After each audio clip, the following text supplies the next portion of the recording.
આજના મુખ્ય સમાચારની શરૂઆત કરીએ તો હવામાન નિષ્ણાંત અંબાલાલ પટેલની આગાહી। ઉત્તર ગુજરાતના બનાસકાંઠા અને દક્ષિણ ગુજરાતના કેટલાક વિસ્તારોમાં ભારે વરસાદની આગાહી કરવામાં આવી છે।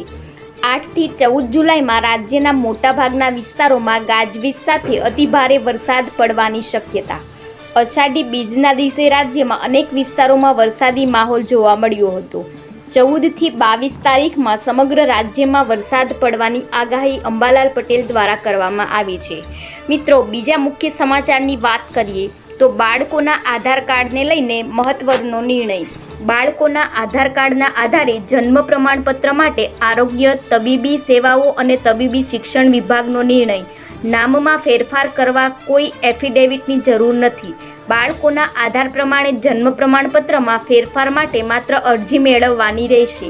આરોગ્ય, તબીબી સેવાઓ અને તબીબી શિક્ષણ વિભાગનો નિર્ણય જન્મ પ્રમાણપત્રમાં નામ દર્શાવવા બાબતે વિગતો સાથે પરિપત્ર કરાયો। મિત્રો, બીજા સમાચારની વાત કરીએ તો ખેડૂતોને 2 લાખ રૂપિયા સુધીનું દેવું માફ। ખેડૂતોની લોન માફી સમગ્ર દેશમાં સૌથી વધુ ચર્ચિત વિષય છે। તેવામાં તેલંગાણામાં ખેડૂતોની લોન માફ કરવામાં આવી છે। તેલંગાણાના સીએમ રેવંત રેડ્ડીએ લોન માફી યોજનાની જાહેરાત કરી છે। તેમણે કહ્યું છે કે 11 ડિસેમ્બર 2018 અને 9 ડિસેમ્બર 2023 વચ્ચે લોન લેનારા ખેડૂતો માટે 2 લાખ રૂપિયા સુધીની લોન સંપૂર્ણપણે માફ કરવામાં આવશે। આ પહેલા ઝારખંડ સરકારે પણ ખેડૂતોની 2 લાખ રૂપિયા સુધીની લોન માફ કરવાની જાહેરાત કરી હતી। બીજા મુખ્ય સમાચારની વાત કરીએ તો પીડિતોનું વળતર વધારો। હાથરસ નાસભાગ મામલે રાહુલ ગાંધીએ સીએમ યોગીને પત્ર લખ્યો।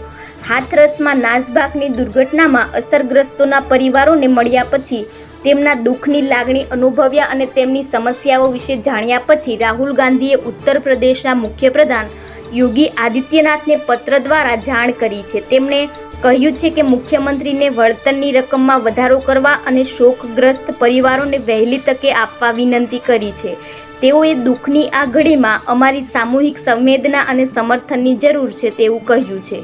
મિત્રો, બીજા મુખ્ય સમાચારની વાત કરીએ તો હવામાન વિભાગે ગુજરાતના 7 જિલ્લામાં વરસાદની આગાહી વ્યક્ત કરી છે। જેમાં વાત કરીએ તો અરવલ્લી, મહીસાગર, દાહોદ અને પંચમહાલમાં આજે વરસાદનું યલો એલર્ટ જાહેર કરાયું છે। બીજી બાજુ વાત કરીએ તો સુરત, નવસારી અને વલસાડમાં ધોધમાર વરસાદ પડી શકે છે। સંઘ પ્રદેશ જેવા દમણ અને દાદરા નગર હવેલીમાં ભારે વરસાદની આગાહી કરવામાં આવી છે। દીવમાં હળવાથી મધ્ય વરસાદની આગાહી કરવામાં આવી છે। તમને જણાવી દઈએ કે હાલ ગુજરાતમાં કેટલીક જગ્યાએ બિલકુલ વરસાદ વરસી રહ્યો નથી।